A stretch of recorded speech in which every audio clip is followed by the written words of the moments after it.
The following story was submitted by a viewer who wishes to remain anonymous.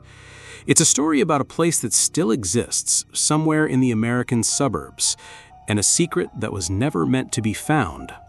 They said this happened to them back in the late 90s when they were a teenager, and it's something that has stayed with them their entire life. The Harrow House. Growing up, my life was pretty normal. I lived in a quiet suburban town, the kind of place where nothing ever happened.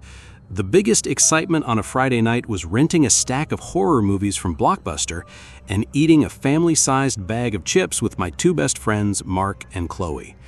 It was a good life, safe and predictable. But on the edge of town, on a street we never drove down, there was a house. Everyone knew about it. We called it the Harrow House.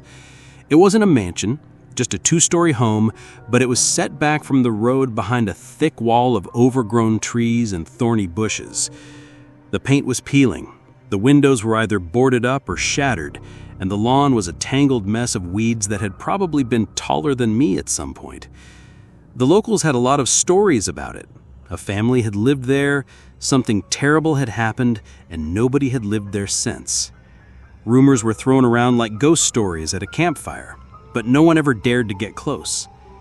One humid summer night, after a triple feature of bad horror films and too much caffeine, Mark, in his usual bravado, said, "You guys want to do something actually scary for once?" Chloe, who was the most cautious of us, rolled her eyes. "Oh no, you don't. We're not going to that house." Mark just grinned. "What, you scared? It's just a house." I, being the classic in-between friend, tried to be the voice of reason. "Come on, man, there's a reason nobody goes there. It's probably filled with rats and poison ivy." But I was secretly curious, and Mark knew it. The dare was set, and the next day, armed with flashlights and a mix of dread and exhilaration, we set off. We pushed through the gate, which shrieked like a terrified animal on rusty hinges. The air instantly changed. It felt thick and stagnant, smelling of mildew and decay. The silence was absolute. No birds, no crickets, nothing. Just the sound of our own anxious breathing. The front door was already ajar, a dark, gaping mouth inviting us in. We stepped inside, our flashlight beams dancing on swirling dust motes. The house was a fossil. Old furniture was draped in white sheets that looked more like shrouds. An antique rocking chair sat in the middle of a room, a single, lonely sentinel in the dark. It was creepy, but it felt empty. Just a rundown old house. We started to relax, joking and nudging each other. That's when we heard the sound. A faint, dragging noise from upstairs, like something being scraped across the floorboards. Mark immediately froze, his bravado gone. "Did you guys hear that?" Chloe's eyes were wide with terror.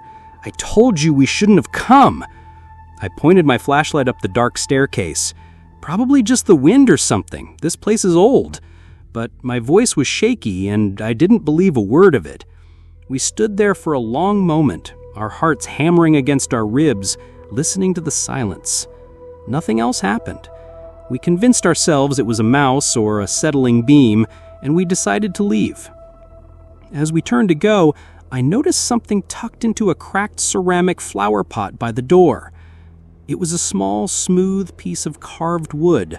It was a beautiful piece of craftsmanship, and for some reason, I just pocketed it without a second thought. It felt like a souvenir. We ran all the way home, not stopping until we were safely back at Mark's house. We laughed nervously, but the fear was still there, buzzing just under the surface. Mark and Chloe eventually went home, and I went to my own house, trying to shake the unnerving feeling. That's when the real horror began. It started small. I'd be sitting in my room, and the door would slowly creak open, even though I knew I'd closed it. I'd wake up in the middle of the night to the feeling of someone standing over my bed. When I'd open my eyes, there was nothing there, just the vague outline of a shadow that would vanish as soon as I focused on it. I told Mark and Chloe about it, but they hadn't experienced anything. They brushed it off as my imagination running wild from the adrenaline of the night before. I started to feel alone, like I was the only one who had brought something back with me from that house. The feeling of being watched never went away. It followed me everywhere. At school, I'd glance over my shoulder and see a fleeting figure in the corner of my eye. At my job at the video store, I'd be shelving tapes and feel a cold breath on my neck. And when I'd turn around, the aisles would be empty. The most unnerving thing was the whispers. They started as a faint, indistinguishable murmur, but they grew louder and clearer, a low, guttural sound, like a man trying to speak with a mouthful of glass. It wasn't a language I could understand, but the tone was pure malice. It was a promise of pain. I knew I had to go back, not to the house, but to the source of the stories. I went to the local library, a place I hadn't been to in years. I asked the librarian, a kind old woman named Mrs. Peterson, if she had any old newspaper archives about the Harrow House. She gave me a sympathetic look and pointed me to a dusty old microfiche machine. I spent hours scrolling through decades of local news. It was a long, frustrating search, but then I found it. A front-page article from 1957. Local family vanishes without a trace. The article detailed the disappearance of the Harrow family, a father named Elias, his wife Martha, and their 5-year-old daughter Sarah. Elias was described as a reclusive and troubled man, and neighbors reported hearing loud arguments and screams coming from the house in the months leading up to their disappearance. The police found no signs of forced entry or struggle, just a house that was eerily clean, as if the family had just vanished into thin air. The article also mentioned Elias was an amateur archaeologist and a collector of rare, strange artifacts. He was known to have a peculiar, intricately carved wooden box that he was obsessed with. The box, like the family, was never found. I felt a cold dread settle in my stomach as I read the article. My hand instinctively went to my pocket where I could feel the smooth, cool wood of the souvenir I had taken. It was the key. Not a traditional key, but a stylized wooden carving that matched the description of a component of the box.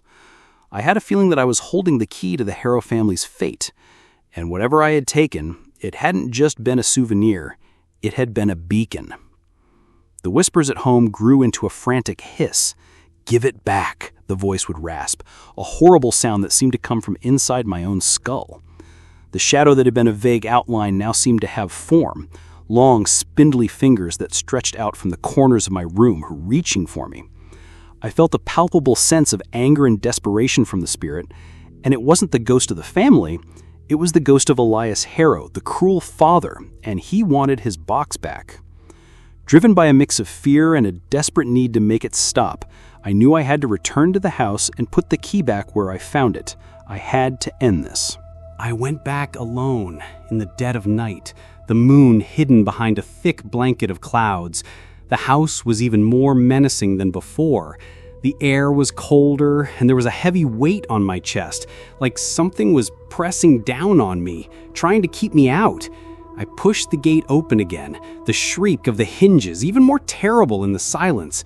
The whispers were all around me now, a frantic chorus of "Go back, get out, give it to me." I walked into the house, my flashlight beam cutting a shaky path through the darkness.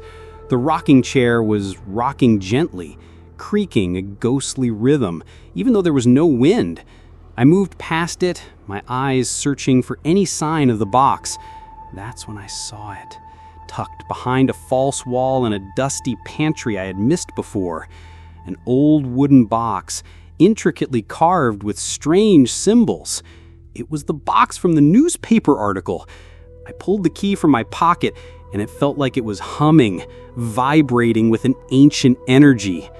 I was about to put it back when a voice, clear and chillingly close to my ear, whispered, "It's mine." I spun around, my flashlight beam shaking. Standing in the middle of the room was a figure.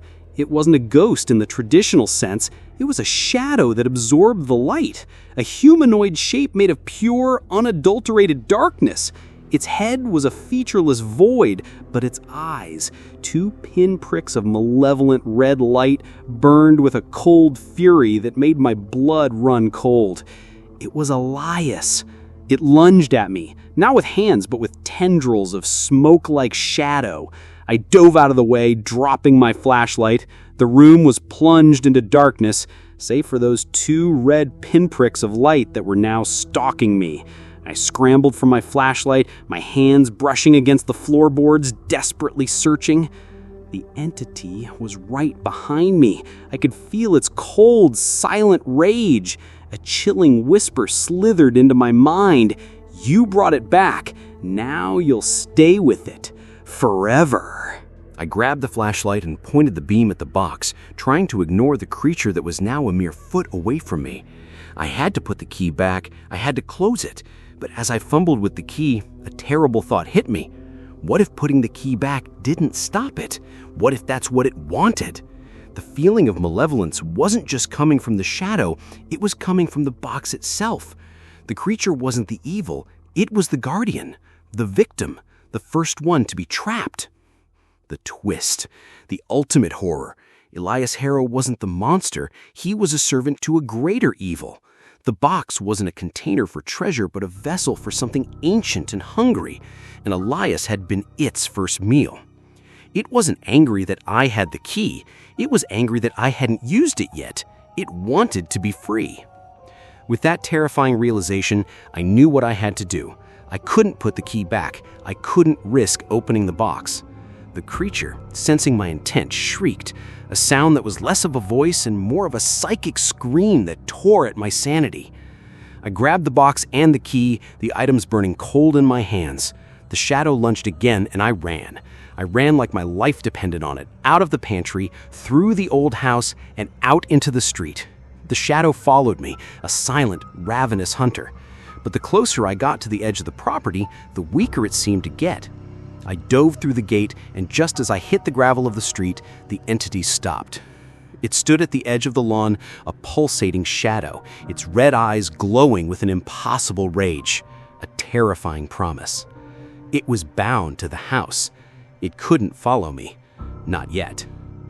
I ran home and threw the box and the key into my closet under a pile of clothes, as if that would be enough to hide something so dark. The whispers stopped. The shadows in my room were just shadows again. The haunting was over.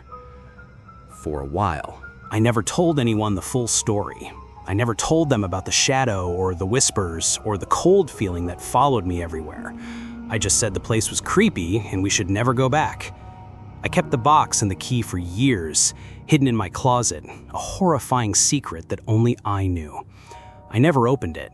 I never even touched it again if I could help it. As I grew older, I eventually moved away, taking the box with me. It's still in my possession today, locked away in a safe deposit box, a chilling reminder of the evil that exists just beneath the surface of the world, waiting to be found. I drive past the Harrow House sometimes when I'm in town. It still stands, silent and rotting. The trees are thicker now, and the gate is covered in rust. It looks even more empty than before. But I often wonder about what happened to the Harrow family and if Elias Harrow is truly at rest, or if he's still there, waiting for someone, anyone, to come back and finally release him from his torment. I wonder if the thing in the box is still waiting, patient and malevolent, waiting for the one person who will make the mistake of opening it. And I wonder if that person will be me. Hey guys, thanks for watching. This story was truly something else, and it definitely gave me the creeps. If you have a real-life horror story that you'd like to share, something truly terrifying that's happened to you or someone you know, please send it to the email address in the description below. And if you enjoyed this video and want to hear more terrifying tales, don't forget to like, comment, and subscribe for more content. Thanks again for watching, and I'll see you in the next one.